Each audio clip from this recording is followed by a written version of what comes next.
Уважаемый президент Республики Абхазия, примите самые искренние поздравления по случаю независимости Республики Абхазия. Судьба народов Абхазии и Приднестровья во многом схожа. Мы остро переживали этап распада Советского Союза и нападки оголтелого национализма, который хотел отнять у нас нашу историю, наш родной язык, нашу литературу, нашу родину, наше право жить на родной земле. И в чем общность народов и абхазского, и приднестровского? Наши народы не растерялись. Наверное, есть ответ почему. Потому что мы чтим историю предков своих. Мы сплотились, и абхазский народ, и приднестровский народ.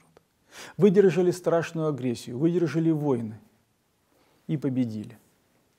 И победили.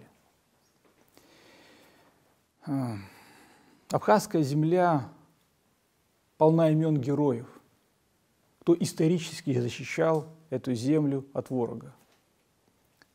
Да и, конечно, постсоветский период добавил героев именно в абхазскую историю. Все мы помним первого президента Республики Абхазия Владислава Григорьевича Ардзинба, всех защитников абхазской земли, все, кто отдал жизни, кто и дальше потом развивал, конечно же, свою страну и свой народ. История – вещь, конечно, великая, но оставаться в прошлом тоже, наверное, не стоит. Надо помнить и чтить, но жить днем сегодняшним и днем завтрашним. Я уверен, что абхазский народ этого заслуживает. Абхазская земля была жемчужиной Южного Кавказа, Черного моря. Это было и при Российской империи, это было и при Советском Союзе. Уверен, что это будущее Абхазии. Быть жемчужиной именно Южного Кавказа. Понятно, что надо развивать отношения со своими соседями. Понятно, надо привлекать инвестиции. Надо строить и идти вперед. Ради будущего всех народов, проживающих в Абхазии, в этом благодатном крае.